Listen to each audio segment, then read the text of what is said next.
28th floor.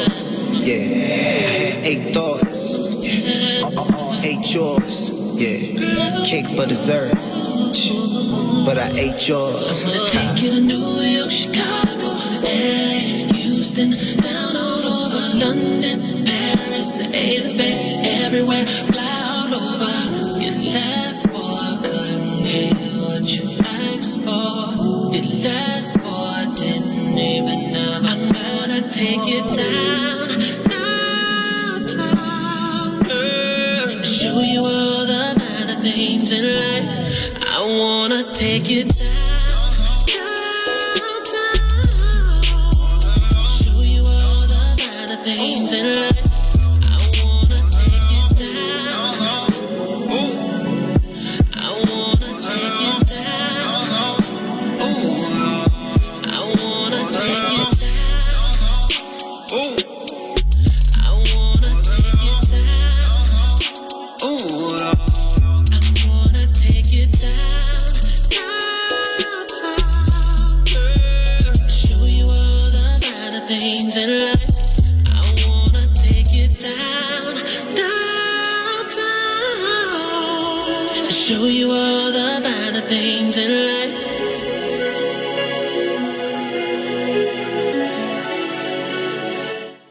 Good morning. Good morning. You are tuned in to I Do, I Did, I Don't on What's in It for the Black People Media. This is Tasha Napper here, ready to have another good conversation with you about divorce, about marriage, about parenting, about all of it, everything that goes along with the I Do, I Did, I Don't name.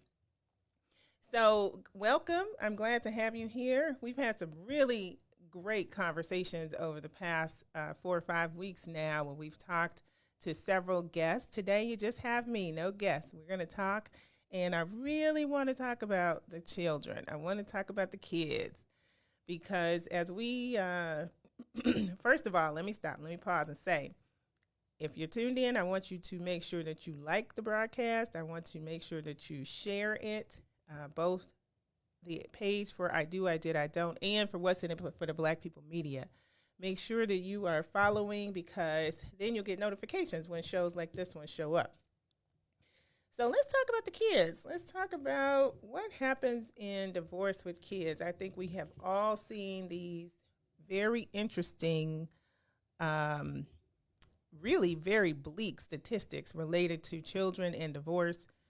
And a lot of times, you hear that reason for not moving forward with divorce is the kids and that there'll be a negative impact on the kids. What about the kids? What do we've all heard that. We talk about it. And I found some statistics and really looking for some credible information. This is from a clinical professor of pediatrics at the University of California, San Francisco. So I want to talk through some of the statistics that she included in her abstract related to divorce and children.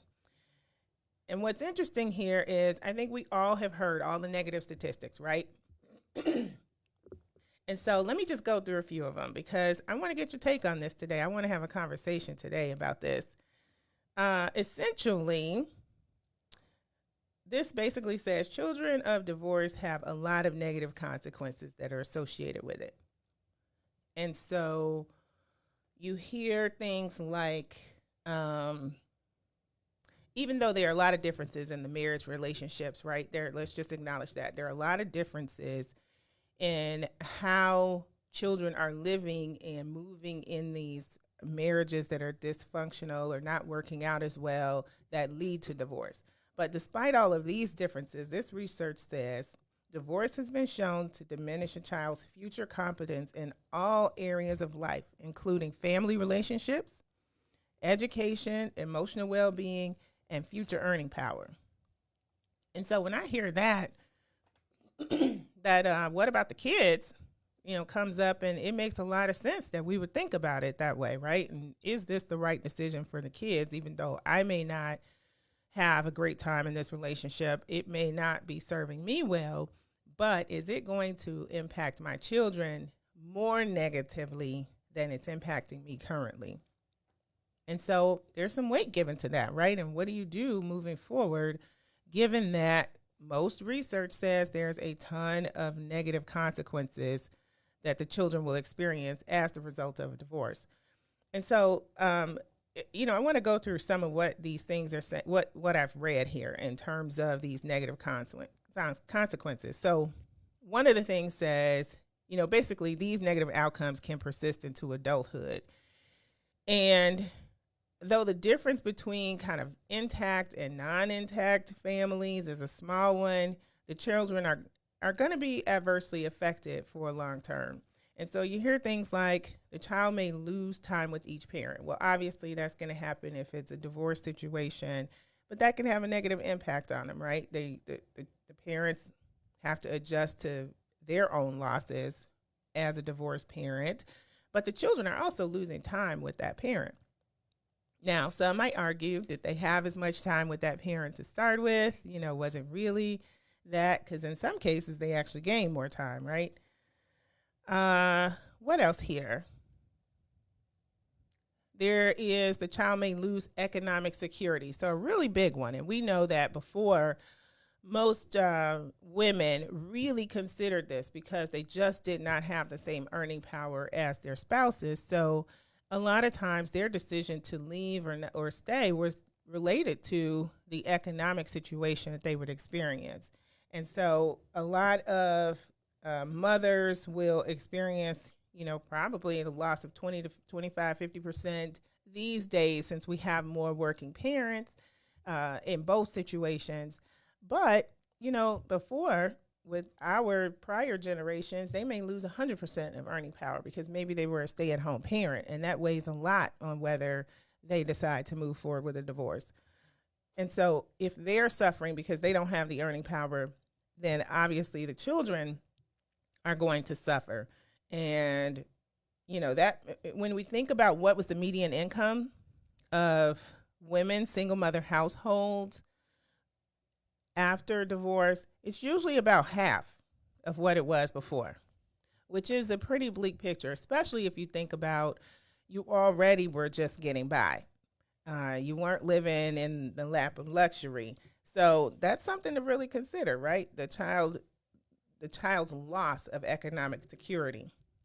So a couple other things that are here in this, that the child may also lose emotional security. And we've talked about that quite a bit in just the impact of working through your own emotions and being able to show up for your children if you are experiencing a loss and a great deal of turmoil emotionally while you're going through a divorce. And so the child also, if you think about children, they are not yet emotionally mature enough to figure out how to handle the big emotions that come with a divorce. So they're trying to figure out how to navigate this, and they're not less skilled at doing so. And so, their relationships with each parent will suffer as a result of that.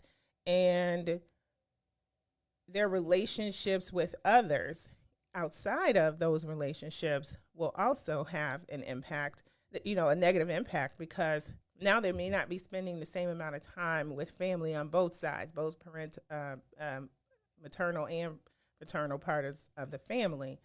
And so, you think about things that could change, like where they live and the friends that they're associated with or that they have, and now where they're going to school. There's a lot of upheaval that could happen for the children in the situation of divorce. All right, so those three reasons we walked through: they lose time with each parent, they lose economic security, they lose emotional security. And then a couple more: the child may have decreased social and psychological maturation. So what's interesting here that I found is I tend to think about divorce in younger children just because statistically most divorces occur kind of within that first 15 years or so. And usually the children are younger. But this actually brings out a really good point. And it says that college students, children of divorced parents, or college students likely experience some issues as well. They experience things like verbal aggression and violence And that carries over into their relationships with their partners and how they interact with them. So really interesting that social and psychological maturation, because of course the children then are going to experience some anxiety and some depression, and they worsen after an event like a divorce because it shakes the entire foundation for that child. Everything they knew to be true, everything that was really stable, is no longer that way, and they're trying to find their balance again. They're trying to find their footing and understand, okay, what is this world now that everything I knew as a world has changed. And so they can have a higher risk of emotional distress as a result of that. And lots of statistics here around what that means and, what the children experience. But basically, based on what we've talked about and the impact of divorce from a child's point of view, we could see how there could be a lot of these negative effects happening, right? And so I'm wondering about things like like Kim and Kanye right now, right? They're getting divorced. Kim is filed officially with the big wig attorney. And she said, basically, I want this to be, amicable. And so should she stay for the kids? They've got 4 kids in 10 years. Based on all the things that we just talked about, does it make more sense for her to stay? I don't know. What do you think? Because her kids are definitely going to experience some emotional distress. They'll probably lose time with their dad and with her, especially if she said, we want to share custody. So we want to make sure that, the kids are seeing both. That actually might be a better deal for Kim because she gets a little break sometimes. But, should she stay? I think a lot of the advice that we would have gotten from elders would say, oh, yeah, you should stay for the kids because of all these negative things that we just talked about. And so, yeah, while there's the effect on the kids, there's also going to be the effects on the parents too, right? Because you're dealing with a loss. You're dealing with a huge change and shift, and you're grieving, and you're going through a forgiveness process. So, there's a lot to think about and to work out there. I'm sure some of that stuff she thought about, but is it better because there's money? Because she has money, is it better and she doesn't need to stay or have to stay as a result? Kind of wondering about that. So, we think about sort of how we move through these decisions. They're very complex decisions as we're trying to figure out, do we move forward with a divorce or not? And what is the impact on the children? And there are so many impacts. There are so many things to consider and think about when we talk about moving forward with a divorce. And so much of this says that there are so many negative consequences that I wonder, why would we choose to do it? If the consequences are this dire on children, then why would we decide to get a divorce in the first place? I don't know. It makes it really interesting. And, it really makes me think about what are we assigning to our children when we walk that path. Now, I'm not advocating one way or the other necessarily. I'm just pulling information and having us consider that information. Because I remember several conversations with friends of mine who would say things like, it was very clear the relationships were not working well at all and had not been working well for a long period of time. But the discussion was, well, we need to stay together for the kids, and I'll just sort of self-sacrifice and suffer for the majority of the time. And that's honorable. If you're a parent, that's an honorable thing because you want to make sure that your children are well. But my question usually was, well, the children probably know and sense what's going on because they can only make sense of their surroundings in many cases based on what their intuition and what they're feeling and what they're seeing, because they don't always have the emotional intelligence to really decipher what's happening. But they know. They feel it. They know. And so is it really in the best interest of the child to stay together when they're seeing the dysfunction? what if that dysfunction is more harmful to the child than staying together? How do we, are we considering that or thinking about that in the longer term? And so, after looking at a lot of this research and thinking through this, I went, well, what happens? And this is years and years and years of research compiled. Okay, credible sources, Academy of Pediatrics, very credible stuff. But what happens if we find that a lot of the issues that are happening in marriage are the cause of the issues that the children have, as opposed to the divorce itself?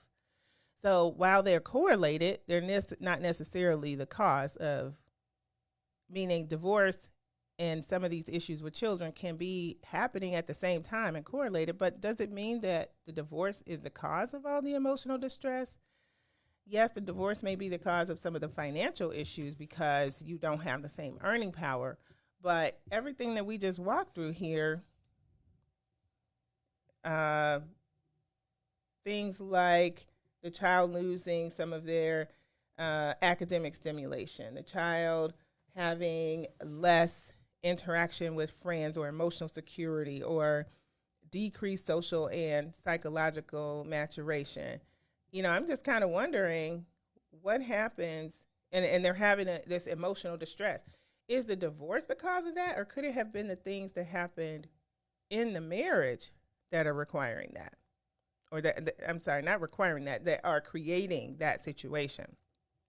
Because I think lots of teachers would say, yeah, we see a lot of kids that have some issues in school, and they're in two-parent households, and that may be a huge part of the concern and the issues that are happening. So it's just interesting. It's interesting to think about this from that standpoint of the kids. When I think about myself and how I was making the decision, for me, I thought the children are going to be impacted either way. One way or the other, there's a negative impact to them, right? There's a negative impact if I stay because they're going to see some very dysfunctional things, because I'm not one that can stuff that and hide that and not, I mean, what you see is what you get. I am going to respond to the situation as it feels and as it is. And so I'm not going to be able to, quote unquote, hide that from the kids, which I argue I don't think we hide very well anyway. We think we do, the kids know. So that was one thing, one part of the consideration for me. The second part was, well, yeah, I could stay and I could be the person that's suffering, but is that going to be good for my children to see that? They will have a mom that's not very healthy, that they clearly see is suffering, depressed, and how does that impact them in the future? And so I've prioritized, this is my own personal decision, I prioritized making sure that they had a healthy mom so that they could be healthy. And would there be issues with that? Yep, there would be issues either way, deciding to stay or deciding to leave. But I chose to be healthy, to present a healthier mom for them so that they had a better experience growing up and hopefully a better shot at being healthy children and well-adjusted. Now, that meant right away getting them into therapy, making sure that we were working through a lot of the things. That meant not making sure they had time with their dad, making sure that they had the time with me, that they were spending time with the broader part of their family. So it was important to me that I was well. But I think for some people, it's also important that they self-sacrifice and that they make sure that they're more willing to do that because they think that the consequences to the children are much more dire than the consequences to them personally. But again, I argue, could there be negative consequences that way too? And could they be even more impactful? I have several friends who were college students, and when they went away to college, their parents divorced. And the parents get kind of held on all this time, right? They were holding on, waiting for the kids to get to 18, raise the kids out of the house. Now they get divorced. And I don't think that situation was without major impact to those adults now who are in college, because now their world shook in a whole different way. They're adults, but they're in college navigating and trying to figure out their own life. And now the rug is pulled out from under them. Now they are 18 and not on solid ground and trying to navigate college at the same time, while they are also experimenting, having their own relationships, and just unraveling at the same time. And that didn't go well for them either. So I'm sure we can see things on both sides, situations where it went well. But one really small thing that really stood out to me was some of the college students thought, well, now when I go home, where do I go to? Do I go to mom's house? Do I go to dad's house? I don't have a room anymore? That was a really big thing for a lot of the college students whose parents waited it out until they were older and before they made a decision to separate, to divorce. And so I think there's a lot to consider, and these are heavy decisions that we should not take lightly. And I do not believe that we should judge one person's decision versus another person's decision. I think everybody gets there in their own time and what is the right decision for them and their family, because the situations are so different. The people involved are so different. The finances, all of those things have to be considered.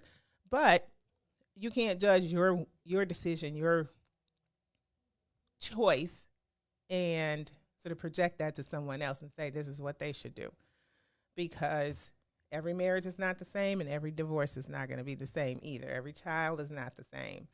So, I'm still interested in what happens when you are a family of means. You have the money. You don't have to worry about that piece. You're just worried about the emotional stability of the children. Then do you decide, I'm going to go ahead and do this because I have the money to pay for, I can pay for their therapy, or I know they're not going to be financially insecure, and I have a way to make sure that they have all these other things available to them in order to have a better life experience. Just wondering what your thoughts are too.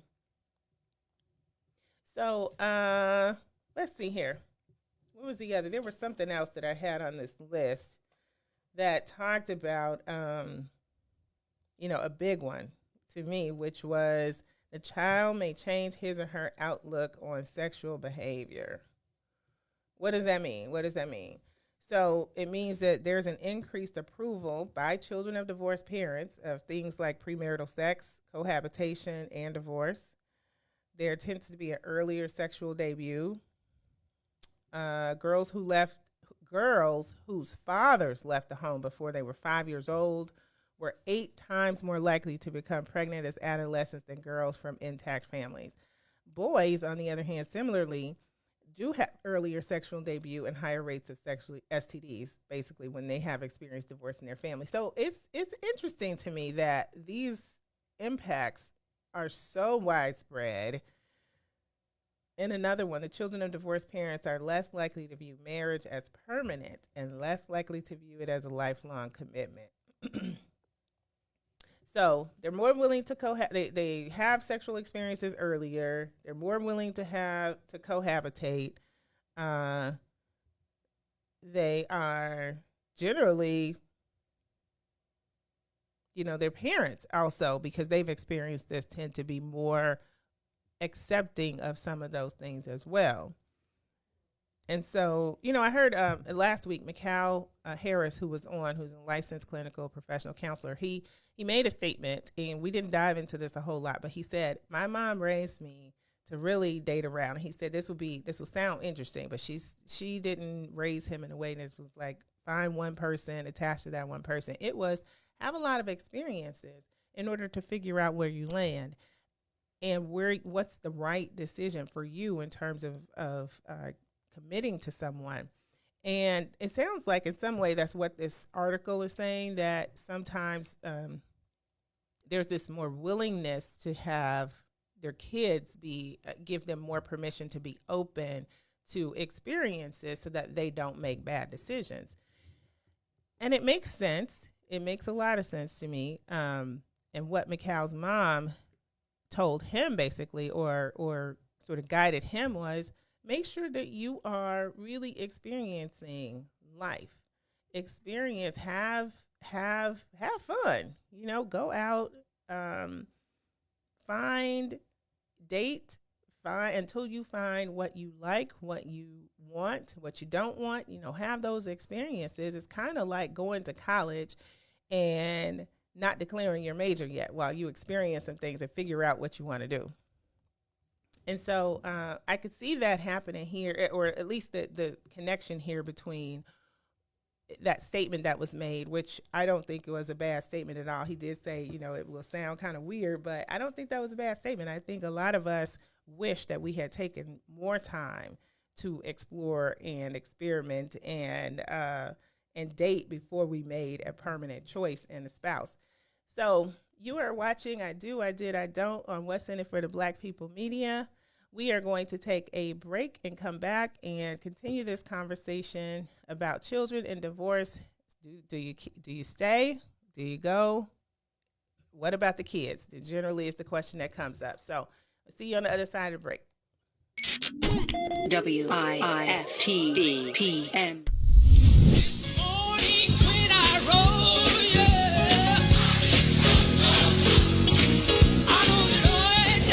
Church Chicago's Power Hour. I'm your host, Angie Mims, and Terrence Key, TD, a.k.a. Terrence Daniels.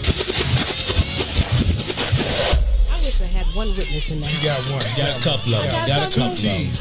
Give me a testimony. Oh, Lord. He's did it before. Oh, Lord. I got one. Something better. I got 5 reasons. 5 reasons. Oh, Lord. He turned it around. Turn it around. He woke me up this morning. Oh. Don't do this. Don't do this. Go number ahead. 4? He woke me up this morning. Come on, number 3. Come. He woke me up. Oh, Lord. He woke you up. That thing can touch you, I'm but telling one of you. them 5s will get you. What's the second one? He woke me up this morning. Yes, sir. Yes, sir. Oh my God. And the number 1 reason, Number 1. Final answer. he woke me up He this woke morning. me up this He morning. woke me up this morning. That's a testimony. That's a Turn that thing testimony.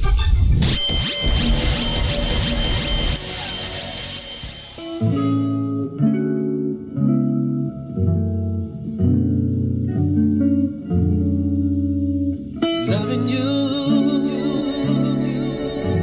has always been easy because it's true.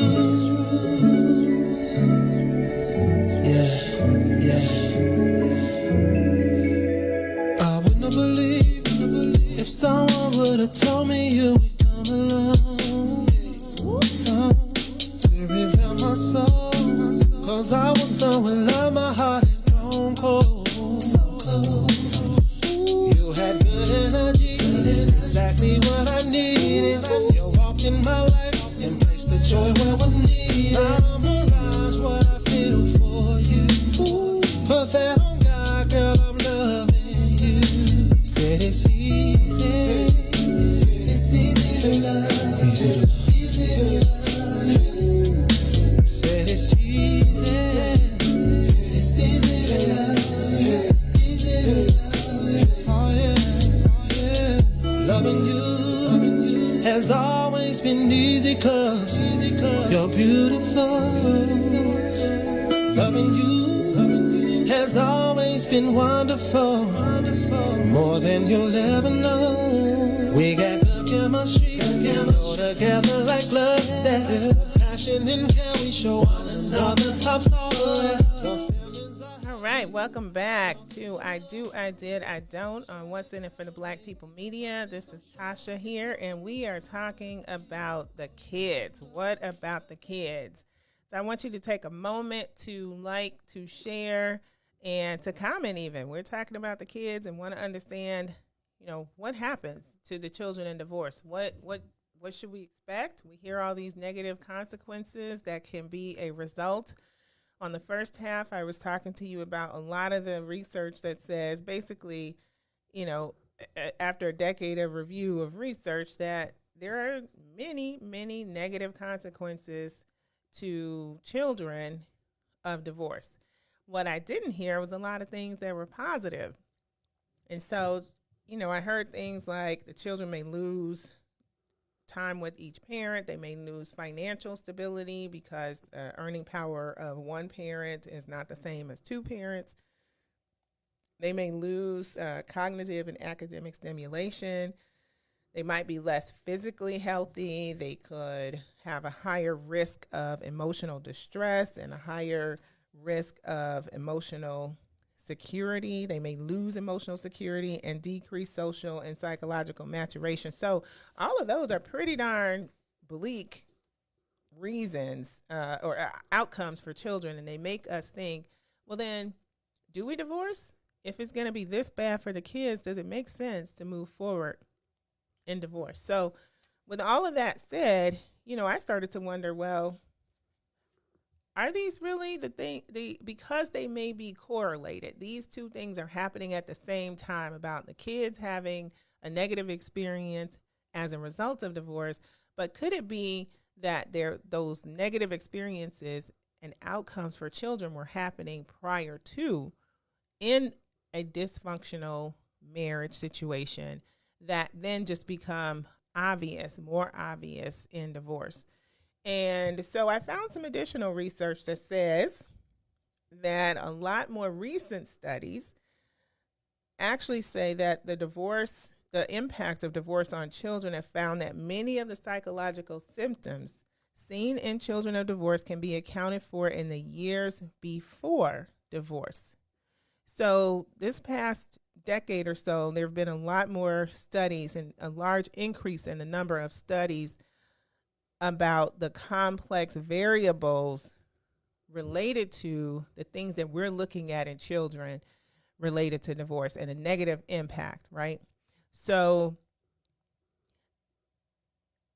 yeah, this it may not be that the divorce is the cause of these things that it's highlighted, but one thing that has come out of this research is that children are not doomed, first of all, because of divorce. I want to make sure that I say that again. The children are not doomed because they are the product of a divorce.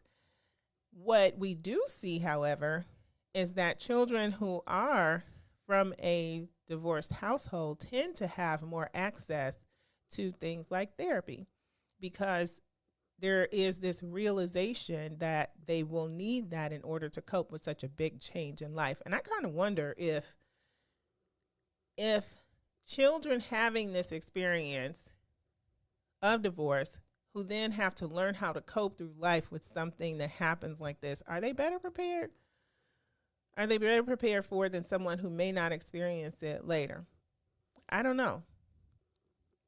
But more and more of the research says that the issues are not necessarily because of the divorce, but because of the dysfunction that's happening prior to a divorce. And so, parents might be working on it. They may be going through therapy. They may, for their marriage. A lot of times, though, they're worried about saving the marriage, not necessarily worried about helping the children. And so the children are not getting access to that. But then once the divorce happens, it's more clear that the children need to have support differently. And so those children actually do have a better chance of having therapeutic intervention in order to help support them.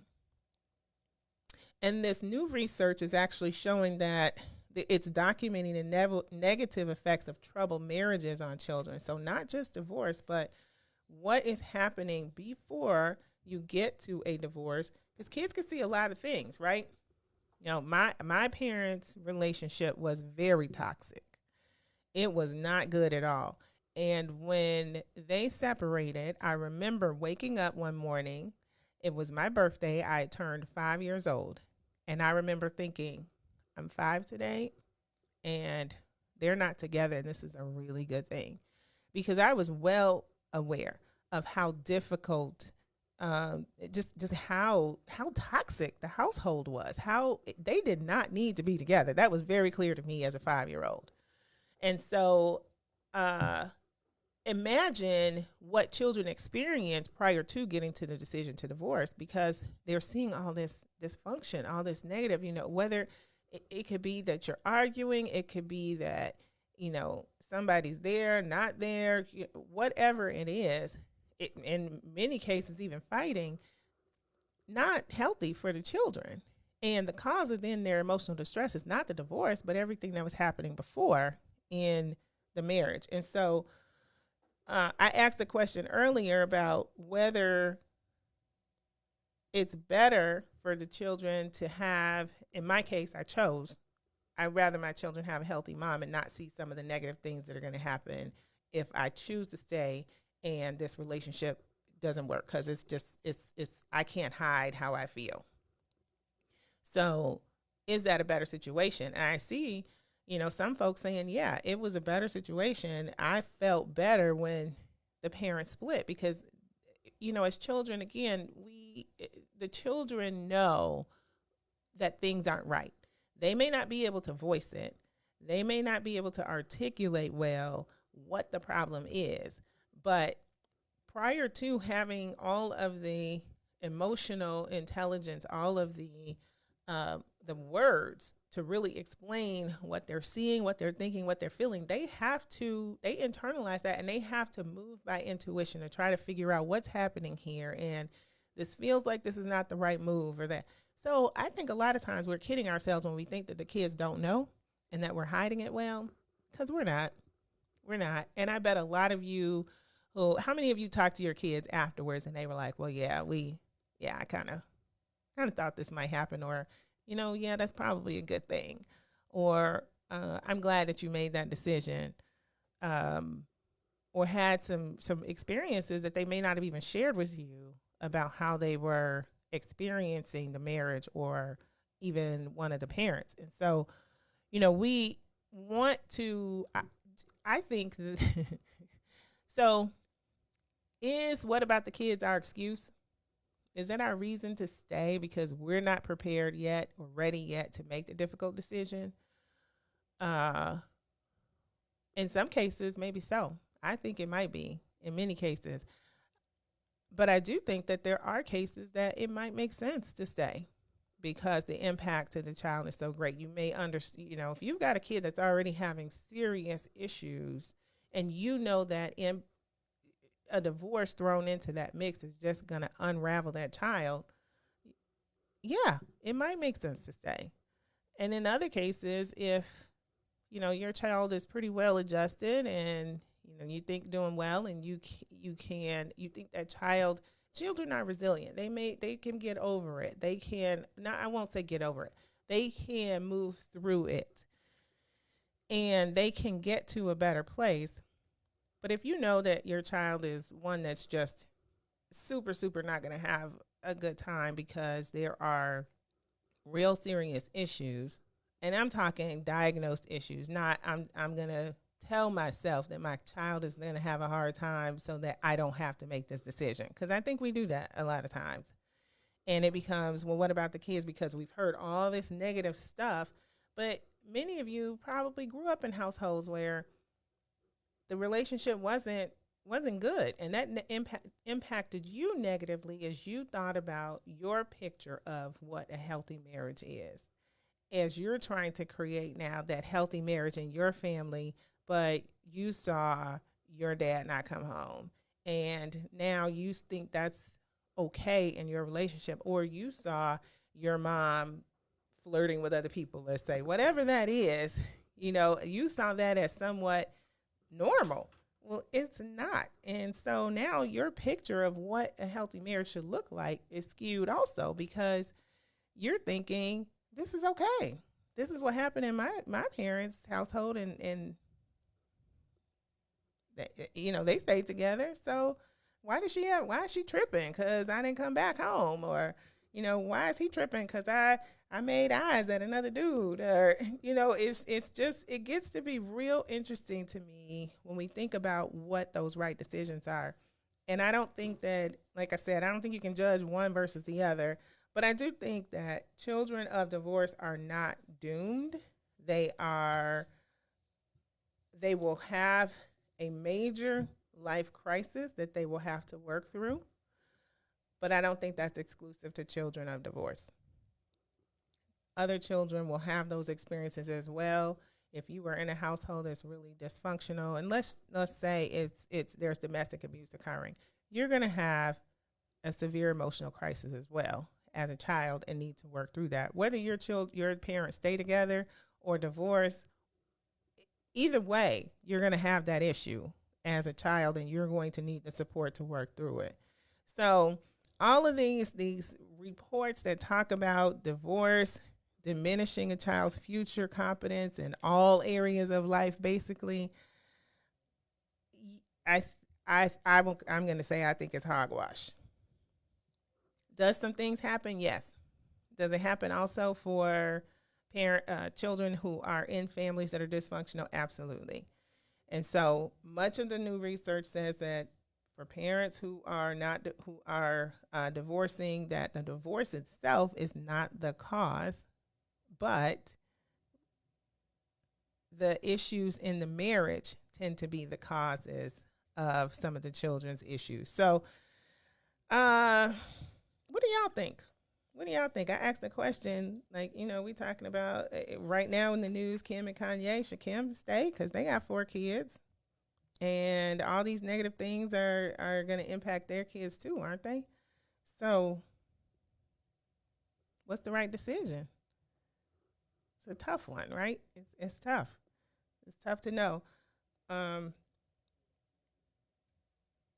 Yeah, so I will say that while children of divorced parents do have, as a group, they may have more adjustment problems than do children of marriages that, that stayed together, stayed intact, never divorced parents.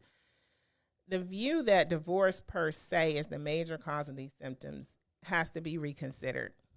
And it's being reconsidered currently in light of a lot of new research that is documenting that the negative effects of troubled marriages on children has more to do with the issues that children are experiencing than the divorce itself. So that's an interesting one. I do want to spend some time with some professionals, and I hope to have a guest on the show who's going to walk us through and talk about what do they see? What are the issues that they see with the children? What contributes to that? Do they see it as a divorce? Do they see it as issues in the marriage prior to the divorce that have created some of the problems? And then the impact afterwards. I would love to have someone on the show so that we can talk about that even more. What about the kids? Because it tends to be a really big reason why we stay. And I would say sometimes it's even a cop-out on why we won't make the decisions that we need to make one way or the other is because, well, it's the kids. It's the kids. So before in life, let me say it this way. Before generations earlier, when you think about our parents and their parents and how the divorce process worked, it was no fault is relatively new. So this whole concept of a no-fault divorce, which meant that before there were reasons given for the divorce, not just, okay, we're getting divorced, we're splitting, and it doesn't matter why. And so it became a process that was a lot more costly as you were going through the legal process. And honestly, the no-fault divorce, the whole point of it was to try to move the process along faster and to do so in a way that cost the two parties less money. Pros and cons of both sides. People see it in different ways, but that was really the whole point. So before, it could be really, really costly for people walking through a divorce when it was there was fault involved and it wasn't a no-fault divorce. And people would just decide, don't want to do it. Just, the negative impacts to kids, it's going to be really costly. I'm going to struggle with, this dysfunction until we're done. But what that also meant is some of the worst divorces, some of the worst situations that kids could be in were the cases that made it to divorce, right? So if you think back, so I'm putting on my nerd hat right now and thinking statistically. So if you think back to all of the studies that were done earlier were done on some of the worst cases because these were the ones that made it to court and actually to divorce. And so those children were in some pretty dysfunctional environments. And we know that children who are removed from the most dysfunctional environments are going to be more likely to do better after divorce. But we see this research sort of saying that that wasn't the case, and that's largely because a lot of these marriages were they were often very difficult, expensive to go through, and so it was really those most dysfunctional marriages that ended in divorce. But now you've got no-fault divorce, so probably happens the rates may be higher. I think it's actually come down a little bit in the U.S., but that's also moderated because a lot of people are choosing not to get married. But that's a sidebar. So it's likely that, a child in these cases now in no-fault divorce has not experienced the severe levels of parental discord. Parents might just decide this isn't working, and proceed to divorce in a different way than before. It had to be so severe because it was so costly and there had to be fault involved. Now with no fault, people may not have such dysfunctional relationships or marriages that the children are witnessing that impact them so negatively. And so the divorce can potentially have more adverse effects on the child. But at least in the sense that they didn't recognize that anything was necessarily wrong before the divorce happened. And I do think that was the case for my children who did not, they had never heard us raise our voices at each other. And so for them, it was a huge just what's happening here. Everything I knew, that was foundational for me is no longer. And so, could they have more adverse impacts? Absolutely. But we also know that children who are experiencing divorce tend to have more access to therapy. And so, it's they may not have had an extended period of parental conflict like I did as a kid when I could tell that these two people do not need to be together in any shape, form, or fashion. This is unhealthy. It is toxic. I couldn't say it in those words, but as a kid, I knew that in my heart. Right. So my children didn't have that same experience because they didn't see this very toxic, unhealthy relationship. But when we split, they were just kind of floored by what is happening, what's going on, and immediately got into therapy so that we could start working through that. And it's been extremely, extremely beneficial for us. And I personally think that it's important for everybody to have their own personal therapist, including the kids, because they're going through a lot. This is outside of divorce. This is just normal life. You need to have a therapist on deck that you have a relationship with. You need one. Your spouse needs one. You need a marriage therapist together. And your kids also need that because we're going to walk, what's sure is we're going to walk through experiences in life where we're going to need to have that support. And so we need to have that person in our within our network of care. So like you have your normal doctor that you go to you have the specialist that you see, you got to have that therapist on deck. That's my personal thought. So we had a relationship with a therapist for the children even prior to being separated and going through a divorce. So yeah, I don't think your kids are doomed. I think that they are, kids are resilient, but they're not resilient without help and without competent help and without attention to be able to address the issues that are unique to them that they are experiencing in divorce and without having the support that's required, because as a parent, you're going to need that support too. And you're working through your own emotions and you don't have all the emotional space and energy to give to the child who's also working through theirs. And so, you're working through things together. Both parents are. The children will need support. And if they have that, then they really can be better on the other side of divorce. They do not have to have these negative outcomes that we keep hearing about, that we're used to hearing all the statistics. And I hear people say things like, well, I don't want my kids to be a statistic. The reality is everybody's a statistic anyway. Maybe you don't want it to be a negative statistic, but you're going to be, everybody's a statistic of some sort. But you can counter a lot of these negative impacts that happen to children of divorce. It doesn't have to be that they are resigned to a life of negative experiences because their parents walked through divorce. It may be, in some cases, the most healthy thing that you can do for yourself and for the children. Again, not advocating divorce here. I'm all about, I still believe in marriage. I think that it can work. You have to have two people working on it and working hard on it in order to make it work. And you have to have two people that are committed to doing that. But if you, if it doesn't work, it doesn't work. Like we can get beyond that, and our children can thrive and be better even in a situation like that. It does not have to be that they are. And when we approach divorce with that orientation, I think it's easier for those outcomes to be true, right? So we're thinking and believing and saying they're going to have all these negative experiences as a result of divorce. I think we have to talk about that differently and think about that differently and speak what we want it to be.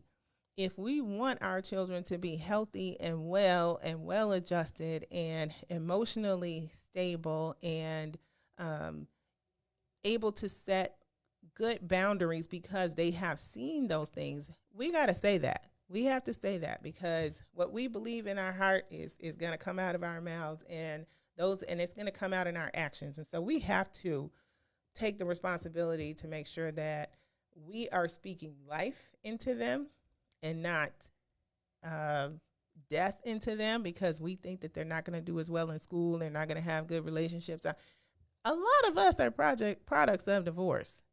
A lot of us. And a lot of us are doing just fine. Some of us have issues. Sure, clearly. Some have issues. But we can work on those things, right? So when we hear statistics like 20% of divorced children are going to have academic problems, the other side of that is 80% are not, right? So I want you all to think about this and reframe just a little bit sometimes on the statistics that we hear, because I read through a whole bunch of negative things, right? Let's say 20% I'm using them. Oh, even if we say 40%, 40% of kids are going to be emotionally damaged. I'm going to say it that way. But that means 60% are not. So sometimes we have to reframe our thinking also when we're looking at these numbers and thinking about these things to say, okay, there can be some negative impact, but there can be some positive. There's more likely to be a positive impact as well. So I want you guys to just think about that, to know that your children can be well. I want you to speak life into them so that they are doing well. And I want you to look at these statistics a little bit differently from both the positive and the negative side so that you know and believe in your heart, and that comes out in what you say and what you do as you are interacting with your children, especially if you are making the decision to divorce or if you're making the decision to stay. If the decision is yours, either way, your children can be well. They can be well on the other side of this, and you also can be well on the other side of this. You all can thrive in the midst of a divorce.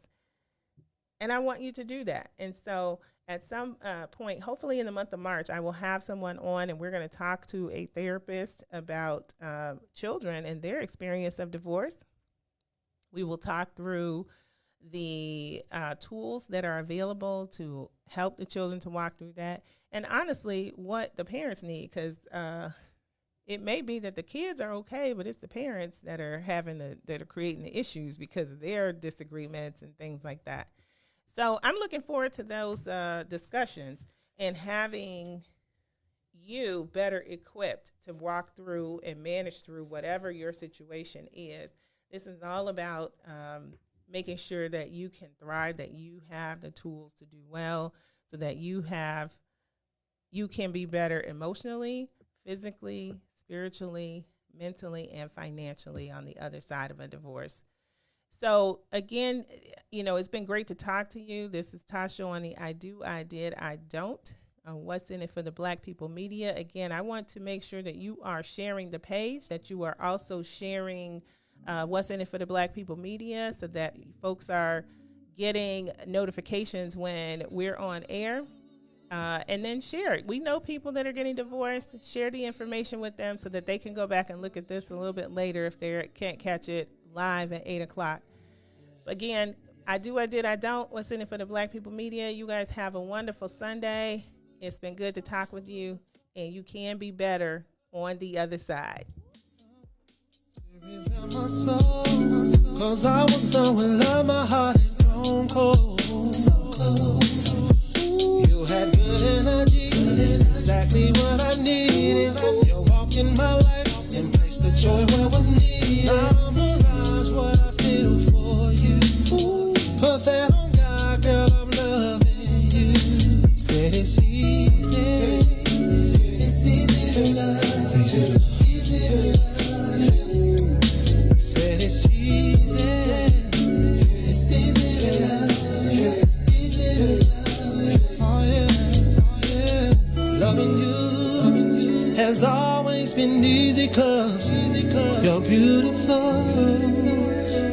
Loving you has always been wonderful, more than you'll ever know. We got good chemistry, go together like love says. Passion and care we show one another, tops all the rest. The feelings I have for you, I ain't felt in so long. What we share together, baby, the bond is so strong. It's no facade or what